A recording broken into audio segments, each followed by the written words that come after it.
یہ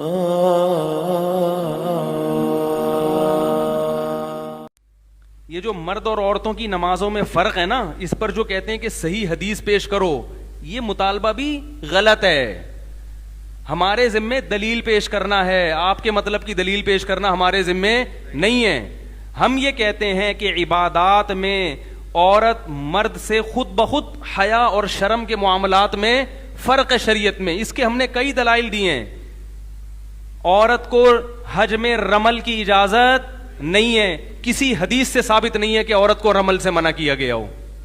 بھائی جب حج کا پہلا طواف ہوتا ہے سینہ اونچا کر کے کرتے ہیں نا، ہمارے نبی نے فرمایا، جیسے یہ فرمایا نا کہ جیسے میں نماز پڑھتا ہوں ایسے نماز پڑھو، ایسے ہی نبی نے یہ بھی فرمایا کہ حج کا طریقہ مجھ سے سیکھو، یعنی جیسے میں حج کرتا ہوں ویسے ہی حج کرو. تو نبی نے تو رمل کیا پہلے 3 چکروں میں.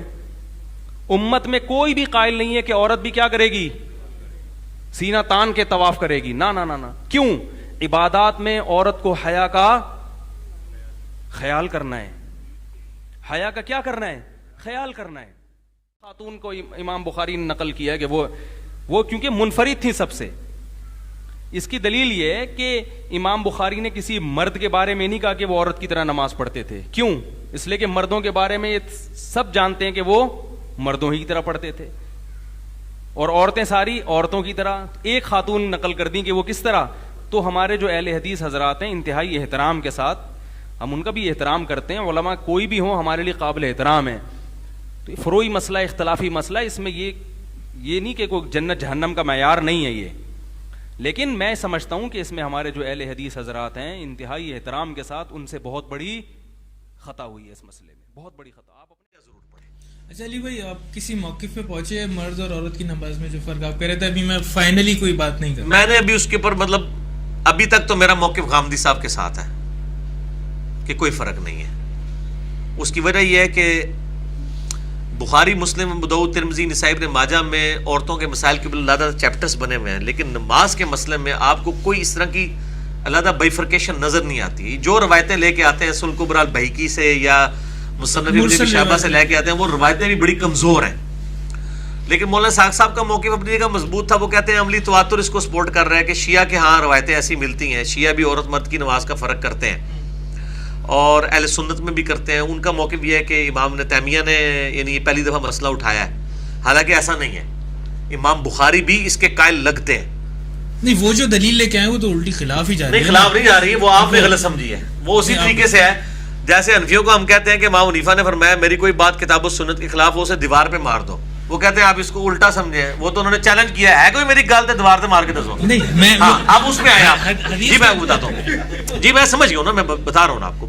صحیح بخاری میں حدیث ہے نا ام دردہ کے بارے میں کہ اس میں امام بخاری نے لکھا ہے کہ وہ فقیہ خاتون تھی اور وہ مردوں کی طرح بیٹھا کرتی تھی. یہ امام بخاری نے فقیہ دیا ہے کہ وہ کوئی جاہل نہیں سی. حنفیو تسی آدھو نا اے فقیہ سے آبی ہے تے اے خالی سے آبی ہے. یہ ان کا طریقہ تھا نا. امام حنیفہ کی طرف منسوب ہے فقہ حنفی کی کتابوں میں کہ وہ کہتے تھے ابو ہریرہ اور انس بن مالک غیر فقیہ صحابی تھے، ہم ان کی روایتیں نہیں لیتے. عبداللہ بن مسعود کی، عبداللہ بن عمر کی لیتے ہیں، حالانکہ رفع دین علی عبداللہ بن عمر علی بھی کو نہیں منی. ٹھیک ہے، تو امام بخاری کے الفاظ کی ٹیسٹی بتا رہی ہے کہ ام دردہ ایک فقیہ خاتون تھی اور نماز میں مردوں کی طرح بیٹھتی تھی. دو انہوں نے میسج دیے ہیں کہ وہ جاہل عورت نہیں تھی، صحابیہ تھی، ابو دردہ کی بیوی. ابو دردہ صحابہ صفہ میں سے، رومن امپائر میں چیف جسٹس لگایا حضرت عمر نے شام میں ان کو. ان کی بیگم کے بارے میں یہ بات آ رہی ہے کہ وہ فقیہ بھی تھی، یعنی فقاہت تھی دین میں، اور وہ مردوں کی طرح نماز میں بیٹھتی تھی.